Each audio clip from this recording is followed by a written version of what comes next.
we are drastically and gradually sliding into a one-party state. And this is no more form of narrative. It's now becoming the shape and the color of our politics. And if the opposition is singing it and crying about it, does it not bother your government?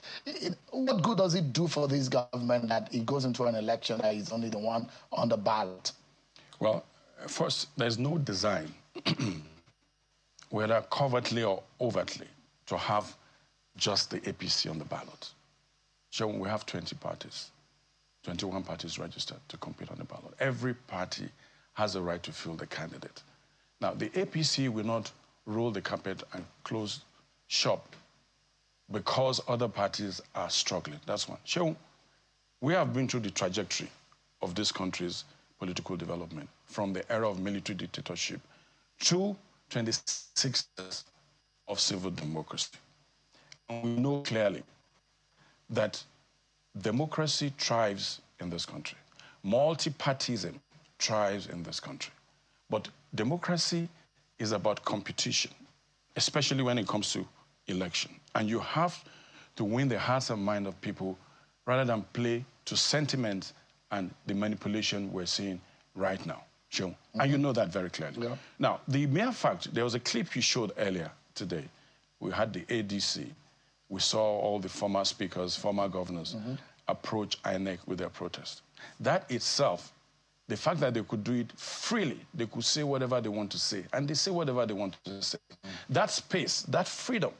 When you talk about democratic rights being limited, then you talk about people not being able to associate, not being able to protest, not being able to speak.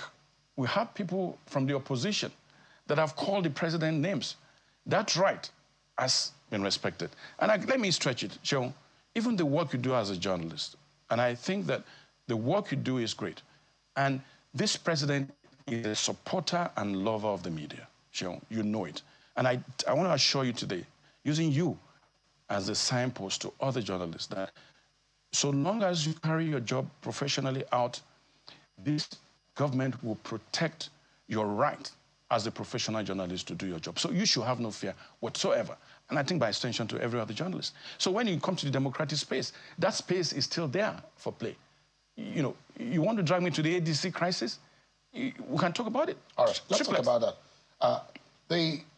All the handwriting, and you can say, bring the evidence. I'm very sure that that's the first thing you will say. Of course. But all the handwriting is that you go to Labour Party, and the opposition is so afraid that the politics Should the ACB be responsible for the fear of the opposition?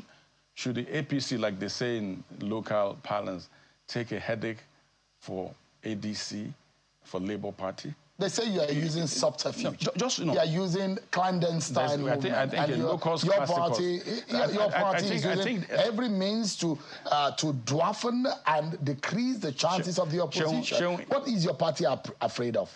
APC is not afraid of anything. But what is Ballot afraid of?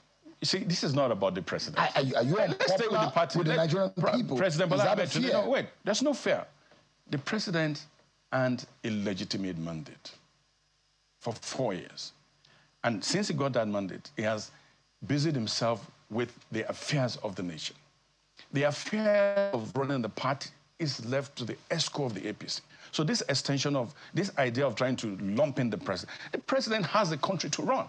And we have more than enough challenges that occupies him. So let's stay within the realm of political parties. Are you denying that the government and the APC is not responsible for the opposition problems? This, what you're seeing here is self-inflicted. You decide to come in through the back door. You decide to ignore the fact that there are petitions and pending court cases. You decide to think that because you're in the opposition and you can shout very loud. But Sean, I need to make this point.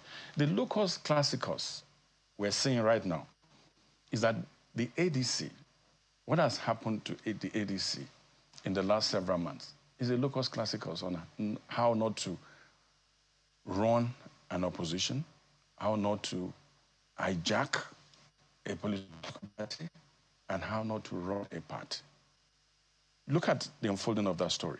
And you have a party who you're waiting judgment, you have gone to court, people have taken you to court. Rather than wait for the judgment to come forth, what did you decide to do? You went to hire a foreign lobby firm. You decided to get on the streets to protest. Then you decided to get on the public space and start attacking the person of the president. What's that the president got to do with it? Why don't you go to court and prove your case? That's the point. This will be decided. And every democracy